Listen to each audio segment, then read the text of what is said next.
فؤاد محمد محمود. فؤاد محمد محمود. عندي 3 عيال. ايوه فاهم. معايا عربيه دي بتاكلني عيش.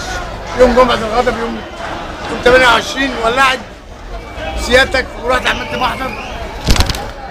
محضر ورحت وزير الماليه ما عملليش حاجه، وعصام بيه شرف ما عملليش حاجه، ورحت قناه الفراعنه كلمت فيها انا عاوز حقي، رحت 90 دقيقه، رحت كل قناه مصر، مفيش حد سأل عليا، انا راجل غلبان عندي 3 عيال وصاحب البيت هتكرشني، جاب لي جواب طرد. ممكن